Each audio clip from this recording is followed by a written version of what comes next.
Sungguh-sungguh Allah sangat ridho ketika seorang hamba itu makan ketika sesuap nasi dia muji Allah, ketika minum seteguk nasi dia muji Allah. Itu kalau orang diridhoni Allah itu wali betul. Itu untuk jadi wali itu gampang, kamu makan ridho, kamu ninjak buminya Allah ridho seneng, kamu hidup keseharian aman seneng. Nah ini supaya sampean kita semua ngaji betapa panduan Rasulullah untuk menggapai ridho Allah itu banyak yang keseharian sekali. Saking kesehariannya banyak dalam hadis dan itu sahih. Nabi menyebut hal-hal yang keseharian. Hatta ma tas'alu fi imra'atika, kamu punya uang kemudian istri kamu bisa makan itu ibadah. Bahkan sebagian ibadah itu dicontohkan Nabi yang akhirnya diprotes sahabat. Yaitu wa fi buti ahadikum sedekah, kamu menggauli istri kamu itu ya sedekah. Sampai sahabat bilang yang benar ya Rasulullah. Ayati ahaduna syahwatahu wa huwa lahu ajrun. Masa urusan biologis, urusan syahwat kemudian dia dapat pahala. Nabi menjawab, alaysa lawadhu'aha fi haramin akana alaihi wisrun. Bagaimana kalau dia meletakkan ke yang tidak benar itu kan dosa. Nah, hal-hal seperti ini yang saya ingin teman-teman semua. Saya juga agak ingin ngaji demi Anda juga agak ingin. Itu dosa sekali ngaji kok pesanan kelompok tertentu itu enggak boleh. Islam itu untuk semua. Jadi ya cuma karena di depan saya jenengan ya seakan-akan jenengan korbannya. Itu ada ilmunya dalam usul fikih itu. Jadi orang itu harus ngaji usul fikih. Nama yang disebut, mungkin Mas Sufyan masih ingat zaman ngaji usul fikih. Nama yang disebut itu tidak jaminan sebagai prioritas perintah. Jadi misalnya gini, kebetulan yang di depan Nabi itu Abu Dzar. Nabi ya bilang, ya Aba Dzarin ini uhibbuka misalnya, atau ya Mu'ad ini uhibbuka, atau ya Abu Hurairah ini uhibbuka misalnya. Banyaklah riwayat yang Nabi nyebut ya Aba Dzarin, ya Mu'ad, ya Abu Hurairah.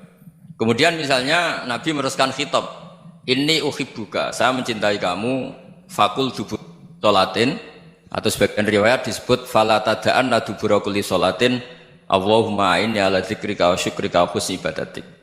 Saya mencintai kamu, siapa saja. Mu'ad bisa, Abu Dzar bisa siapa. Saya mencintai kamu, mohon kalau habis sholat kamu jangan lupa wiridan Allahumma a'inni ala dzikrika wa syukrika wa husni ibadatik. Ya Allah, tolong kami permudah supaya mudah ingat engkau. Anda tidak bisa mentang-mentang, wong nama saya Parmin, nama saya Purnomo, itu yang diperintahkan Mu'ad misalnya. Jadi yang disebut satu, tapi khitab itu untuk siapa saja. Saya teruskan. Jadi saya mohon semua kita melakukan kebaikan itu kalau dalam kaidah fikih disebut al yakin la yuzalu bisyak. Banyak kebaikan yang kebenarannya itu 100%. Tidak punya efek samping ke pihak lain, ke kelompok lain, ke komunitas lain.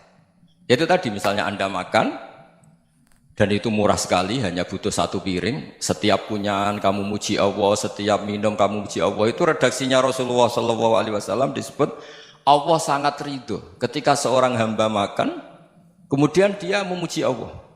Atau minum, kemudian dia muji Allah. Logikanya gampang, negara seperti ini yang kamu harapkan bentuknya kayak apa, mertua, ipar, komunitas, tetangga. Itu nyata terjadi itu kan belum pasti. Sementara yang mesti terjadi adalah kamu butuh makan, kalau tidak mati. Butuh minum, kalau tidak mati. Butuh bumi yang nyaman ditempati, kalau tidak kita juga mati. Sebab itu Allah kalau menyebut nikmatnya itu hal-hal yang keseharian. Alladzi at'amahum min ju'. Allah itu siapa? Allah itu yang menciptakan kamu bisa makan.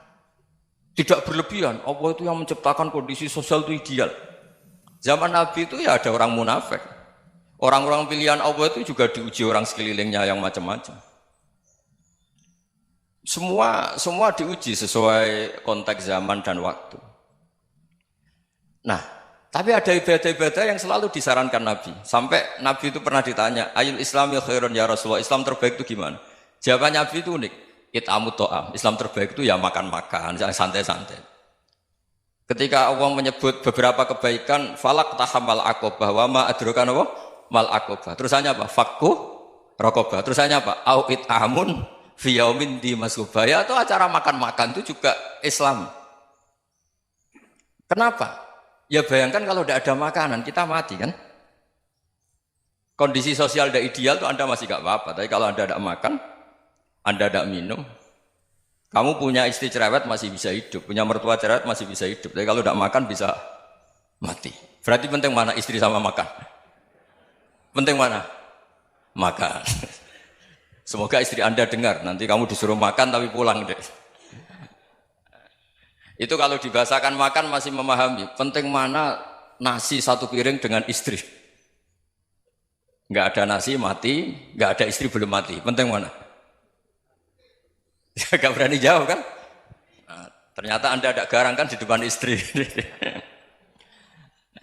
Jadi saya mohonlah, mungkin Mas Sufyan Sauri tadi yang bisa bantu lah. Teman-teman tuh ngaji yang keseharian saja. Karena kita nyari ridha Allah itu berdasar firman Allah. Dan firman Allah itu menyebut keseharian tuh riang, gampang. Yaitu tadi misalnya wa min ayatihi manamukum billaili wan nahar. Termasuk ayat-ayat Allah itu kamu tidur. Maka dulu itu ada guyonan, ada tokoh Mu'tazilah, kelompok dalam Islam yang berpikir manusia itu bisa menentukan ikhtiarnya sendiri. Karena saya bisa duduk, ingin berdiri, berdiri. Karena kelompok ini nggak terima kalau semua kehendak Allah, nanti bagaimana kalau semua kehendak Allah kok ada hisab ya, ada sanksi. Lucunya itu, dia akhirnya, ini cerita ya, mencintai seorang perempuan, cantik sekali. Dan itu dia menjadi ahli sunnah itu oleh hal-hal yang sepele. Karena istrinya cantik, ya namanya suami istri itu hubungan intim. Terus ditanya, Mas, masih ingin lagi? Masih. Silahkan diulang lagi. Wah ya tidak bisa. Katanya manusia bisa menentukan yang diinginkan. Itu tobat itu. Itu nggak bisa ditobatkan Mas Sufyan Ats-Tsauri. Orang cantik yang mudah nobatkan orang itu orang cantik. Segampang itu. Akhirnya kita tahu, makanya kalau dalam kitab Hikam itu disebut al-aqil mayyakul madza yaf'alu wa hubi wal ghafil mayyakul madza af'al. Orang yang punya akal karena sadar ini wilayah Allah, semua milik Tuhan. Itu dia tiap hari berpikir, besok Allah akan melakukan apa terhadap dunia ini. Kamu merencanakan suatu mau plesir ternyata gempa.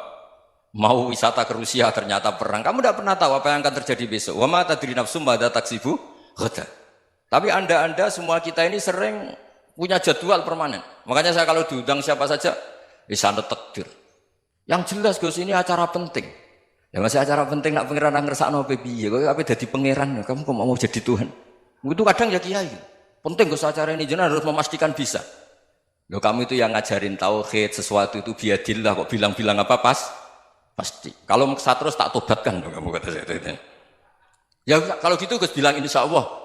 Wah itu hati saya, fisik saya, roh saya sudah bilang insya Allah. Tidak usah kamu latih kata saya. Nah hal-hal tauhid keseharian itu gampang sebetulnya. Wal ghafil yaqulu madza af'al. Tapi orang yang lupa Allah dia setiap hari bilang besok apa? Kita bisa melakukan apa? Seakan-akan dia itu aktor, dia penting, dia subjek permanen, dia. Padahal kita ini hanya objek kehendak Allah Subhanahu wa taala. Karena kita yakin sesuatu yang terjadi di alam raya ini kita tidak bisa apa-apa. Makanya saya sering ngaji, sering bilang saya, ketika Anda mensifati Allah, Dia yang menghidupkan. Sudah itu tanamkan sehingga ketika kita mati santai saja. Kenapa santai? Allah punya cara menghidupkan kita. Zaman kita hidup juga gak tahu caranya ngelola jantung, ngelola paru-paru. Kamu juga gak tahu ngelola oksigen yang tidak beracun, tidak mengandung polusi. Tahu-tahu hidup. Gak ingin tua ya tahu-tahu tua, gak ingin mati tahu-tahu mati. Selama ini kita hidup juga gak tahu apa sebetulnya. Hanya gaya tok, punya jadwal, punya planning. Kalau kamu bisa menentukan pilihan Anda, pasti Anda istrinya cantik, 4 neriman semua, kona'ah semua. Nyatanya enggak kan? Ada 1 jelek, cerewet. Oh itu kan, nyatanya enggak bisa apa-apa Anda kan? Dan kamu bawa mati lagi. Itu kan, istri Anda juga gitu, punya keinginan, punya suami yang ganteng, yang jabat, yang neriman, yang enggak poligami. Ya enggak kesampaian juga. Kalau kita ngitung tingkat kegagalan kita itu gagal terus. Ya kan? Nah, terus ingat Allah, madza yaf'alu wa bi. Orang yang punya akal selalu berpikir Allah itu menghendaki apa terhadap saya. Loh sama-sama orang ngelihat orang yang serius. Itu kata Anda itu pemikir berat, serius. Senang punya tokoh yang merengut karena kamu anggap serius. Tapi sebagian orang anggap orang yang serius itu wong merengut, wong masam, wong muka kok ditekuk. Jadi sama Itu hati, ya muqallibal qulub tsabbit qalbi ala dinik. Karena kita enggak tahu cara berpikir kita tentang orang lain, tentang sekeliling kita. Misalnya kita orang baik yang jenis ngrumat fakir miskin. Ada orang bangun masjid mewah itu janggal. Apa artinya masjid mewah kalau banyak orang kelaparan? Tapi kalau yang jenis pendidikan apa artinya masjid mewah kalau tidak bisa ngaji? Nanti yang jenis infrastruktur apa artinya ini kalau semuanya punya sudut pandang yang berbeda-beda. Dan Islam mengapresiasi semua kebaikan. Tapi katakan semua kebaikan itu adalah kehendak Allah Subhanahu wa taala. Karena apapun baik Anda itu pakai fasilitas yang diberikan oleh Allah Subhanahu wa taala. Sehingga ini yang disebut kulillah sumadarhum fi khawdihim yal'abun. Ya kembali tadi ke tema-tema bahwa keseharian Anda ini sudah Islami. Saat Anda tidak bisa melakukan apa saja. Saya sering ada jenazah, biasanya kalau tetangga meninggal saya sering disuruh ngelepas. Saya bilang orang ini baik karena sering ngelamun di rumah, sering nganggur di rumah. Ditanya sama anaknya, kenapa Gus nganggur baik? Ya kalau dia nganggur artinya juga agak berbuat sesuatu yang maksiat kan? Ya kan, orang nganggur di rumahnya ya tidak bunuh orang, tidak maling, tidak korupsi, ya namanya nganggur di rumah. Lah cuma istri cara pandang nganggur gak menghasilkan uang itu, tapi juga gak menghasilkan kriminal kan? Jadi sebenarnya Islam itu makanya kalau sampai ngaji usul fikih itu ada kitab usul fikih namanya Lubul Usul, itu terkenal sekali di pesantren itu. Itu kalau ngapresiasi keseharian itu luar biasa. Izma min mubahin illa wa yatahaqququ bihi tarku haramimma. Karena keseharian yang mubah saat Anda lakukan itu ada kehebatan yang luar biasa, yaitu meninggalkan haram. Makanya dulu banyak orang-orang alim ketemu temannya itu guyon sampai semalaman. Itu biasanya yang semangat Islam itu kiai kok tidak tahajud, kiai kok tidak witir. Orang yang sedang mapan uangnya banyak, malam itu tidak kelayaban itu sudah luar biasa. Melawan nafsu supaya tidak maksiat itu sudah luar biasa. Supaya lupa guyon sama temannya semalaman sampai subuh. Gejlok-gejlokan kenang zaman miskin, zaman kuliah nggak jelas, zaman apa. Melihatnya jangan tarkut tahajud. Seperti ini meninggalkan tahajud, tapi meninggalnya ini talkul muharramat. Jadi kayak apa hebatnya? Sehingga Imam Ghazali punya riwayat yang agak unik. Hatta takuna ibadatu akhiri hadil ummah iku an-naum. Sehingga suatu saat ibadah terbaik umat ini itu tidur. Itu kan riwayat kontroversi. Ketika Imam Ghazali tanya, kenapa iya?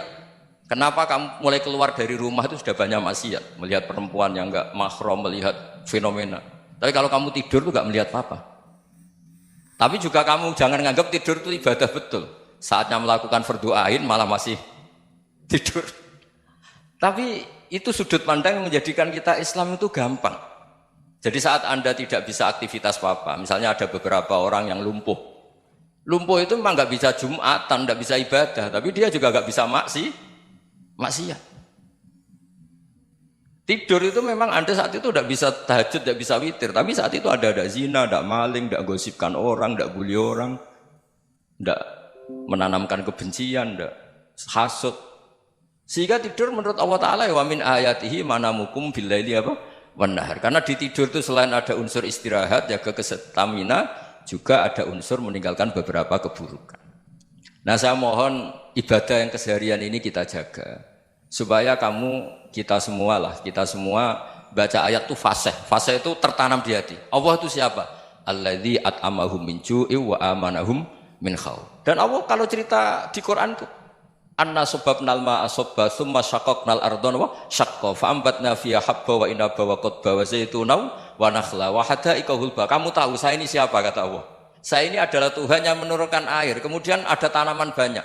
Habba wa inaba wa qadba, ada zaitun, ada tin, kalau orang Jawa mungkin ada tela, ada padi, ada mangga, ada pisang. Sudah. Wa inaba wa zaituna wa nakhla wa hadaika hulba, ada perkebunan yang lebat. Tujuannya apa? Mata Allahkum, silahkan kamu pakai, kamu nikmati. Tapi karena kadang kita ini punya ide-ide besar. Tadi untuk syukur saja nunggu punya istri riman, rumah baik, tetangga baik, komunitas baik, semuanya baik baru syukur. Lama-lama nanti ada di surga, syukurnya nunggu surga paling kelas A. Itu sudah ada yang menghuni Rasulullah, kamu nggak boleh di situ. Masa untuk syukur saja? Repotnya Masya Allah. Jadi mohonlah Quran yang kalau Anda hafalkan juz sama itu kan ada ayat-ayat yang kayak tadi. Ya, fal yang dzuril insanu ila ta'ami. Coba lihat Apa yang kamu makan ya? Dari mana? Dan untuk mempertahankan hidup kamu keseharian. Jadi jangan kira ibadah itu harus membentuk komunitas yang versi Anda. Ibadah itu harus yang hal yang mulu-mulu. Kesehariannya Anda alami. Loh ini saya tidak bikin-bikin. Saya ngaji bukan karena berdasar pesanan. Itu ayat yang saya baca kan betul ada ayatnya kan. Fal yang dzuril insanu ila ta'ami anna sababnal ma'a sabba thumma syaqqaqnal arda syaqqa fa ambasna fiha habba wa inaba wa qadba wa zaituna wa nakhla wa hadaiqa ghulba. Terusannya apa? Mata'al lakum, silakan kamu nikmati. Mata itu silakan kamu nikmati. Ya kayak sampean dikasih hidangan ya makan. Ya sudah makan, habis makan ya minum, habis itu ngantuk ya tidur. Ya sudah normal-normal saja. Kayak apa indahnya Islam? Tapi Anda mencari Islam yang gimana lagi? Nah itu yang diajarkan guru-guru kita, diajarkan sanad kita sampai Wali Songo, sampai Rasulullah SAW. Bahwa pada akhirnya ada jihad, ada perang. Itu dulu memang perang, bukan membunuh, beda. Dulu kita dijajah Belanda ya perang, dan itu normal karena kita dijajah. Jadi ketika orang lain ingin baik sama kita, wa in ahadum minal musyrikin astajaroka ya fajirhu hatta yasma'a kalam Allah. Kalau mereka ingin baik ya kita baik.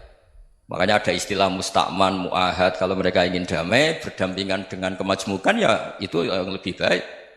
Karena memang Islam menghormati proses perdamaian. Wa in janahu lis-salmi ya fajnah lah. Kalau ingin damai ya kita harus damai.